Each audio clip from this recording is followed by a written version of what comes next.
Okay. Super. So thank you guys so much. It's so hot in Edmonton today. It's unbelievable. For those of you who are calling in from US, you probably won't, if you visit Edmonton now, you won't believe it's ice cold in the winter and packed with snow. It's so hot and really beautiful. We're loving it. Of course, with COVID-19, there's only so much you can do in terms of stepping out to the parks. So, but we still love it. We get to step out into the backyard, play with the kids, have a pool out there. Yep. So once more, thank you so much for signing in.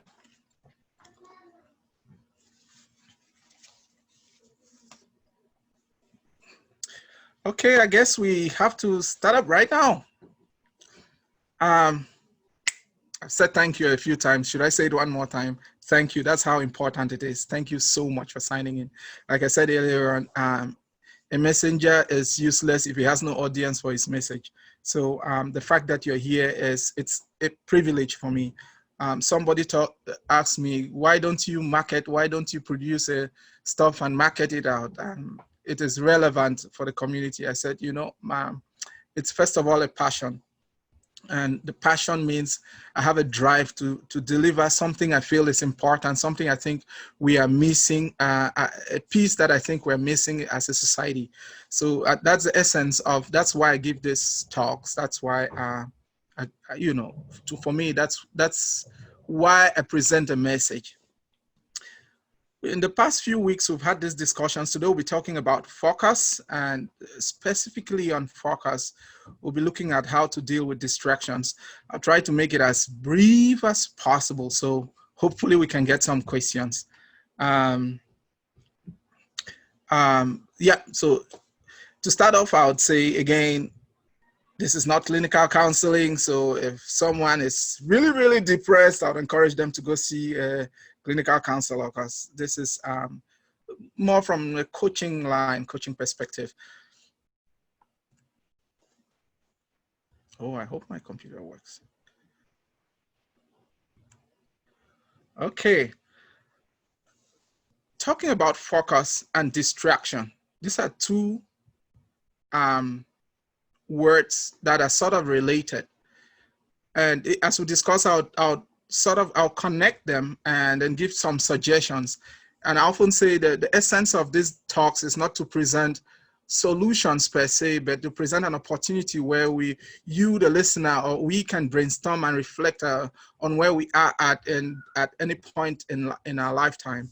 And the sole purpose of this discussion, should I say the sole purpose? The essence is to have us succeed. And it's been said that Dr. John Maxwell actually said there's three kinds of living. There's successful, there's living that you just live to live, which is not successful. You're just struggling. There's the successful living.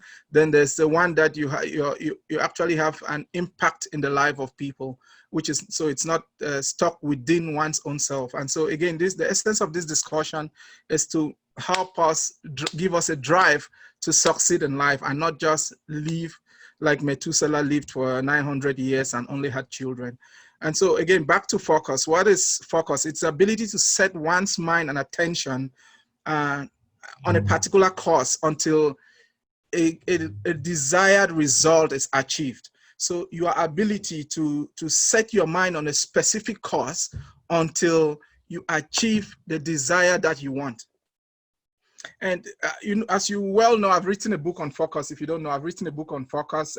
It's on Amazon, and where I really illustrate what focus is and the principles of focus and how to achieve a focus life.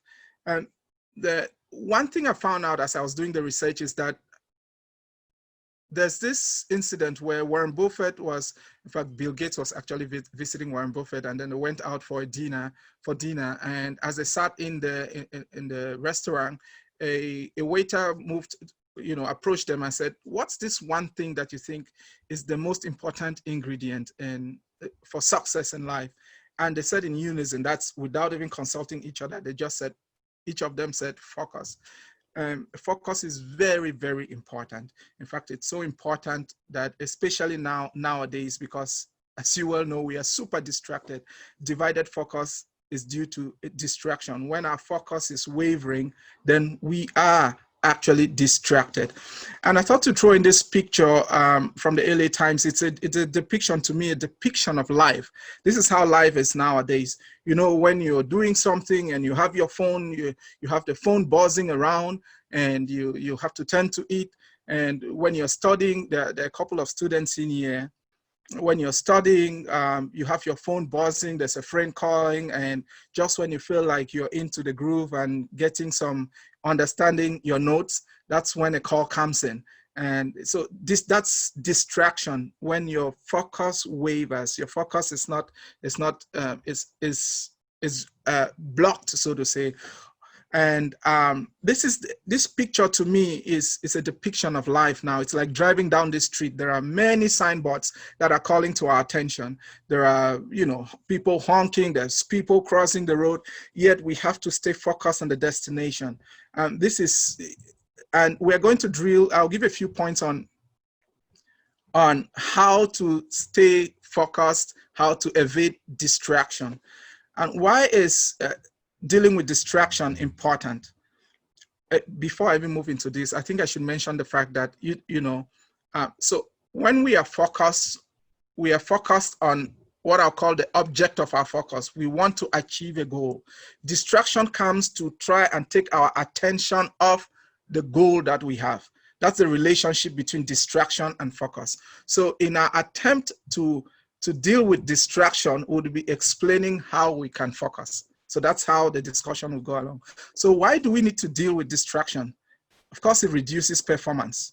If you're a student who's always on your phone, you won't be attentive in class, and you're more likely to have poor results. At work, it's equally the same. You miss deadlines because of distractions. It's a huge, huge time waster. We discussed a few weeks ago about time wasters and how to deal with them. Distractions are a huge time wasters. They cause deterioration of relationships. This is so true, especially for those of us who are married, where you sit and you're talking to your spouse and you're hooked up on your phone. It's very common nowadays. And again, we'll be discussing on how to deal with this. And if they do cause reduced performance, of course, they're career killers. And so we have to, this highlights the importance of why we should deal with distraction. And I have this statement that I point out: your gift can take you to the mountaintop, but distractions will bring you down. And I've studied, one thing I've done in life, which I do very often, is to study the life of successful people. A few years ago, that's probably in 2015 or thereabout, there's this general called McChrystal who in the US Army, he was then in Afghanistan. I used to follow the guy's life. I mean, he sleeps like 4 hours a day. 4 a.m. is out jogging in Afghanistan, and very, very successful dude, older gentleman, very fit. But one thing killed him, one thing brought him down. It's a lady who came to do research about his lifestyle. As he gave in and had an extramarital affair and compromised his own, sensitive information that he had. His focus on his goal, being a general in the army, being at the war front, became derailed and caused his downfall. And this is how important focus is. And this is how important why we should deal with distractions. I often say that the fall of man is because Adam and Eve gave heed to an alternative voice. They were distracted by a voice that spoke contrary to the voice that they were used to. And somebody said, if we fail, we can always trace it to an alternative voice, to something that distracts us from the original purpose and intent that God has for us. So types of distractions, there are generally, I would say there are two kinds of distractions. We have internal distractions, which are, if you are worried, some people, it's just sickness that can cause them to focus. Daydreaming, you can't study if you're a student, you keep daydreaming, or just worried because of a family issue, or, lack of money can cause worries. These are the, I would say, internal ones that really are difficult to adjust. That will not be the central point of our discussion today in terms of how to mitigate distractions due to focus. But today we'll be looking a little bit more about external factors, such as, like I mentioned, using the phone, the TV, and people who come to us. So the important point to note here is that whether it is internal or external, both of them cause distraction. They interfere with our focus. I thought to highlight one thing, the elephant in the room. That is, this in our generation is the biggest one. Technology that in fact has facilitated our life, but has caused an acute deficiency in our ability to focus. We have lost track in our ability to focus because of technology. Students would agree with me that if you're studying in a room and and you have your phone, you say you're studying and you have your phone on your desk, and a message comes in and the phone buzzes, it usually takes your mind off, and it takes at least 15 minutes for an individual to come back to it, to come and to regain their focus on the area they were concentrated in. And there are many studies that have shown that it takes that on average, every one of us spends about 4 hours on our phone, on social media, looking at one website or the other. So it's a very important, I call it the elephant in the room when it comes to dealing with distraction in our age. Now, the goal of dealing with distraction is, the goal of this is to learn how to starve our distractions, because oftentimes it will be really, it's almost like an addiction, it's like smoking cigarette, like an addiction. Sometimes it may be so hard to deal with it, but if we can learn to starve it, then we'll be able to gain our ability to feed our focus. We'll gain the ability to be realigned. So if you really want to succeed, this should be the target, to starve distractions so that you can enable your focus. And I often mention, and you probably all know, I'm a Christian. Most of the wisdom I get, in fact, all of the wisdom I get, it comes from the Bible. I usually make sure it's aligned with the Bible. Jesus was a very focused person. At one point, he was preaching, and a fellow came to him and said, "Master, can you help me talk to my big brother? He is taking all the stuff that our dad left for us. He's taking it away. Can you help to divide it between us?" And Jesus turned to him and said, "That's not my business. My business is to do the will of my Father." Of course, it would have been a really great thing for Jesus to do, but that was not his target. It would have derailed him from his focus. So, having talked about the kinds of distractions, I would like us to look at how to deal with distractions in general. How do we deal with distractions? The first thing is to stop. Some psychologists advise that you should slow down. I say slowing down is like saying that if you're a smoker, you should, instead of saying you smoke a pack of cigarettes a day, you should smoke twice a day. I don't think that is the best way to stop cigarette smoking, to deal with an addiction or to deal with a distraction. The best thing to do is to stop. And I say it in my book, and there's a chapter I have in it, how to deal with distraction. I say stop. And then I went to explain in the book. If you've not gotten the book, please, I encourage you to get a copy of it. I say stop. Stop gives you the opportunity to evaluate yourself, to look at where you are at relative to the goals that you have, the objective, the vision that you have for your life. And so it's important to stop, just pause. And the pause is to evaluate, take an account of where your life is at and where do you want to be, for instance, in 5 years. And this evaluation doesn't need to be done only momentarily. I would encourage us to do it constantly. So maybe once a week, once a month, to think about your life. How am I using my phone? Get a scan of your day. How often are you stuck on your phone? You may not realize it. Sticking onto the phone causes us to utilize time that we may use for a better purpose. Except, of course, if your phone is part of your work, then it makes sense to be working with your phone. But if it's for social media interaction, it will be, I would say, it's a huge distraction. And once you've evaluated evaluated yourself, it is important to identify the cause of the distraction. To some people, it's just, if there's an underlying issue, people, for instance, again, I've used the example of people smoking. People smoke because they want to evade maybe a feeling, they've had a trauma in an area and they want to evade that. So they'll decide to get stuck on, or to indulge in a habit that takes the place of, or that sort of clocks the bad feeling, the negative feeling that they have.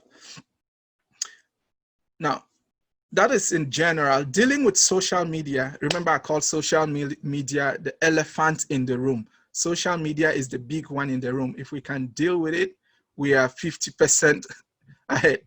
So to deal with social media, the first thing to do is what Stephen Covey says in his book, 7 Habits of Highly Effective People, is to do first things first. So once you pick up a task, make sure you finish it. Make sure you get to an end. So make it a life principle, or I would call it a practice, to get things done once you start them. Once, and this, good habit feeds onto more good habit. Once you have that practice, it feeds onto other areas of your life. You become an accomplisher. And I would say when it comes to phones, unplug them. Sometimes it's, as students, if you have to go into your study room, or using your room as a study place in the evenings, drop your phone on the countertop or in the living room. Don't take it into your room when you know you're going to study, and then a friend will suddenly call and talk about blah, blah, blah, a problem that they have that, of course, you don't have a solution, but they just have to talk. It's good to, and I'm not just being hard here, it's good to give an ear to somebody who's crying. But if it becomes persistent, if it becomes a continuous problem, then it has to be dealt with, especially if it is affecting your own productivity, if it's affecting your own results. Other people have suggested that to give an easy way out, it is important to schedule social media usage for your own life. So, for instance, I have a friend, I would say this, I have a friend whom once he gets into his house, actually, if he gets into his house from work, forget it. You can't call him and get him. He drops his phone somewhere, and that's it. Until maybe if it's weekend, you have to meet him at work again. And that's how he deals with it. For me, one thing I've learned to do is, if I'm talking, even if I'm responding to a text message and say my wife wants to talk to me, I drop the phone instantly. Then I give her attention. But anyway, talking about social media, schedule usage of social media. So you can say after work, you do your assignments, no social media. When you're done with your assignment, then you give yourself the opportunity to maybe go on Facebook and check out what is happening, and give yourself a duration for use. Don't just use it indefinitely. Another alternative is to switch the phone off once a day, even if it's for 10 minutes. And, like I said, good habit fits onto another. Once you do this, it gives you the opportunity to realize that you can actually live without a phone. Subconsciously, it becomes normal for you to live without social media. That's about the phone or TV or, social media. Now, the other aspect of it is relationships. I've said this before. There are many of us who don't know how to say no. And it's very difficult for us to say no. But we have to learn, because there are some relationships, there are some moments when maybe you are doing some work and somebody comes and is interrupting, maybe a call is interrupting your work. You have to learn to, at least, if it's so difficult to say no, politely decline, say, can we talk about it later? That will give you the opportunity to not be as harsh as not be as harsh, but yet have your way around. Here, I would like to say that I would like to mention that, there are some, when it comes to relationships, there are some distractions that are difficult to handle. Think, for instance, if you're in the office and you have a manager who keeps talking, will just come and talk about, I won't call it nonsense, but something that's not relevant, especially if you have a deadline that is approaching. Sometimes you really can't do so much about it. You have to, just hang in there. Or you have an old, say, co-worker who left your workplace and is visiting, and you're really into something. You immediately the co-worker comes, you're excited. It's okay to take a few minutes to just discuss with the person. But if it's, say, a situation where a colleague comes to talk to you and keeps talking, I'm talking again about distraction, and keeps talking and is talking and going on, the best thing to do is what Mel Robbins suggests in his as her 5-second rule. So you use it in your mind and say, while the person is talking, you say, okay, I've been here for 10 minutes already. And you do an internal countdown, 5, 4, 3, 2, 1, go. And you tell the colleague, I have to go now. And it's been shown to be really effective in setting yourself off to leave conversations or, relationships that are difficult, situations that are difficult to deal with. Once you do a countdown, the brain comes to the place where it says it's okay to go. And the last point I'd like to mention on this is leave Judas alone. When I wrote this, I laughed a little bit. Leave Judas alone. What does it mean? There are some of us who we've become a harbinger. We attract people who have all the problems in the world, and we want to solve all problems. So we at the end of the day, we keep toxic relationships. Again, please, I have a lot of friends. I'm not just being hard. So I'm talking about situations where we attract a lot of people who are a distraction in our lives and deprive us from attaining a certain focus. It is important to realize that you can't solve everybody's problem. Some people, I use the word Judas in this situation knowingly, consciously, because some people want to change Judas. Judas, even Jesus, the presence of Jesus could not change Judas. And that's the point I want to drive home. Sometimes we just have to let some people go. It's okay to let some friends go away. It's okay to let some classmates who don't want to talk to you, don't get mad about it, then it ends up affecting your results. It's okay to let them go. And an old man was asked, what is the most important thing, in his, I think he's in his 90s. He was asked, what's the most important thing you regret? He said, one thing I regret is how valuable I held the opinion of others concerning me. Many times we think we give so much value to the opinion of other people, and that's me included. Honestly, it's my weakness. I think about what will they think, what will people think, but usually people don't care. They don't care as much. That's a fact, a matter of fact. They don't care as much, in the sense that they are really not thinking about you or me all the time, So it's okay to let them go and say it's okay. Tell yourself it's okay to move on. So having dealt with social media and relationships, I would like to say this. You cannot be about everything and make it.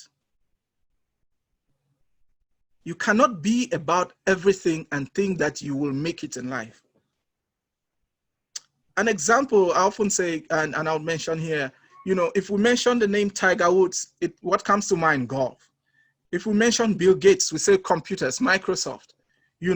Warren Buffett, we talk of investment. Some of us, there's nothing that ties us together.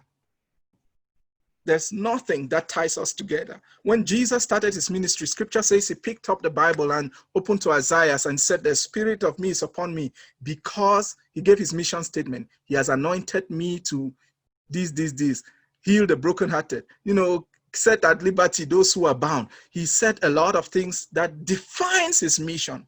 But there are many of us who are everywhere and anywhere.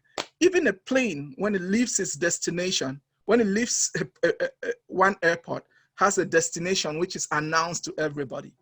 But most of us are going about life like the driver who's driving on the street. Remember the picture I showed you, looking at different areas, looking at different billboards and trying to answer the phone. You can't make it if you're about everything. You need to identify what you need to work on distractions and make sure your focus is harnessed. In the book, I talk about the object of focus. What is the object of your focus? Because it has to be defined. You have to seek clarity, like I said, evaluate yourself, seek clarity and move on to it. You know, I'd like to end with this quote. If you don't know where you're going, you won't know when you arrive. Think of, like I mentioned, a plane. That is, imagine getting into a plane and asking, well, what's the destination of this flight? And the air hostess would say, I don't know, we're just hopping and flying. Hopefully we'll arrive somewhere. That's a dangerous flight to be in. Zig Ziglar, the old gentleman, I love him so much. He says, if you aim at nothing, that is what you will always get. Because if you aim at nothing, of course, you will get nothing. Life has to be streamlined, focused to a particular destination.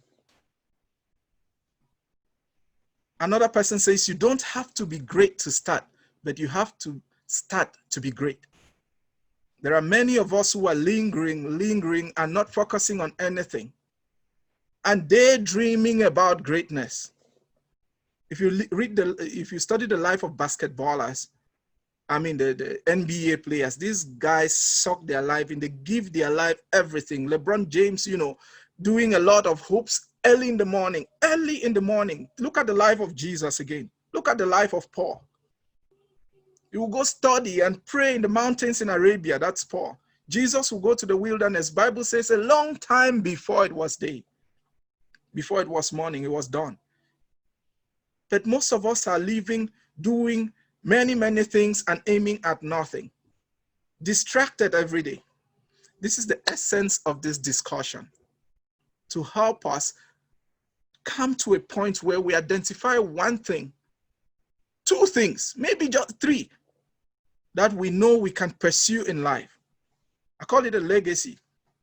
So, distraction is so important. When you study the Bible, you see everywhere somebody failed, there was a distraction. Samson had a distraction in the person of Delilah.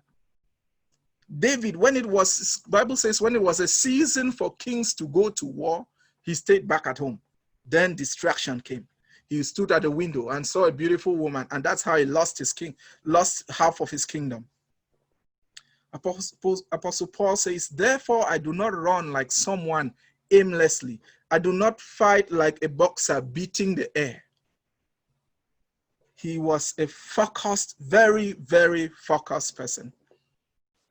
And so I would like to end with that and to encourage us. You see, life is not haphazard. I always say success leaves clues. You can predict your tomorrow by looking at your today. If you're stuck on your phone every day or on your game or I don't know, something that is not productive towards the course of your life, you can guarantee where you will end. So I want to encourage you. I know I've said a lot, and like I often say, these things are just tidbits. They are not, the substance of it is not there. How to define your focus, how to get a goal, how to craft your goal or your vision or your purpose in life. These things, if you want to, you can contact me. I'm happy to help you out, craft it and see where it goes. Thank you very much for connecting today. By the way, these books are on Amazon. I have 3 of these books. They are on Amazon. Pick up a copy. They're $10 a piece. You won't regret it at all. I get a lot of testimonies from people who talk about how it is so vital in their life. So you won't regret it at all. Thank you so much for connecting.